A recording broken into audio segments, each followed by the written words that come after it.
ધ્યાન ભલે બ્રહ્મ જ્ઞાન પ્રાપ્ત કર્યું હોય તોય ધ્યાન પરમાત્માનું દરરોજ કરવું, ધ્યાન માટે આળસ ન કરવું, આઠે પહોર આનંદમાં રહેવું, જેથી વધુને વધુ જાગે પ્રેમ પરમાત્મામાં, અને નિત્ય પ્રાણાયામ કરવું, ધ્યાન કરતાં પહેલાં બોલવું, સૌનું શુભ થાવ, સૌનું કલ્યાણ થાવ તેવી ભાવના કરવી, અને અંતરપૂર્વક પરમાત્માને પ્રાર્થના કરવી. ધ્યાન કરતી વખતે હું પરમાત્માનું ધ્યાન કરું છું તેવું ન બોલવું.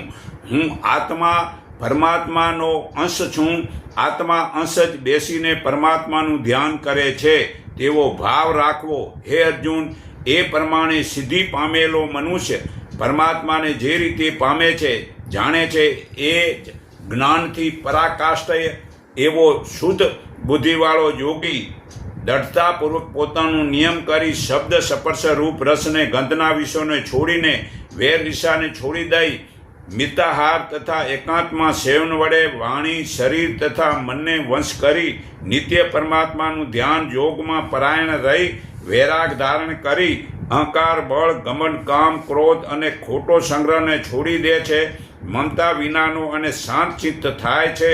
આથી તે પરમાત્મા ભાવને પ્રાપ્ત થવા યોગ્ય બને છે. આ ગીતા અધ્યાય 18 શ્લોક 50થી 53 પુરાવો છે. તો હે અર્જુન, જેઓ સર્વ કર્મ મારામાં જ સમર્પણ કરી મારે જ પરાયણ થઈ અન્યને ભાવથી મારું ધ્યાન કરતા મને ઉપાસે છે, તે મારામાં પરાયેલા ચિત્તવાળા ભક્તોને હું સવય મૃત્યુરૂપી સંસાર અહીંથી તુરત જ ઉદ્ધાર કરું છું. આ ગીતા અધ્યાય 12 શ્લોક 6થી 7 પુરાવો છે. તો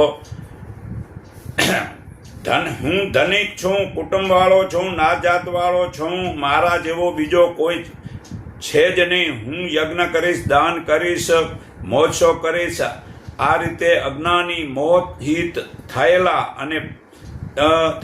અનેક પ્રકારે ભ્રમિત ચિત્તવાળા અને મોહજાળથી ઘેરાયેલા કામ ભોગમાં અત્યંત આસક્ત થયેલા તે અસુરી લોકો અપવિત્ર નરકમાં જ પડે છે.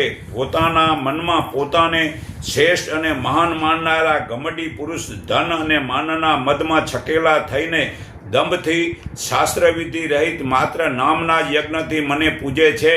અહંકાર બળ ગર્વ કામ તથા ક્રોધનો આશ્રય લઈ લોકોને વેર કરનારા, તેઓ પોતાના તથા બીજાના દેહમાં એકરૂપે રહેલા એવા મારા, જે એટલે ભગવાનના જ વેર કરે છે, તેવા વેર કરવા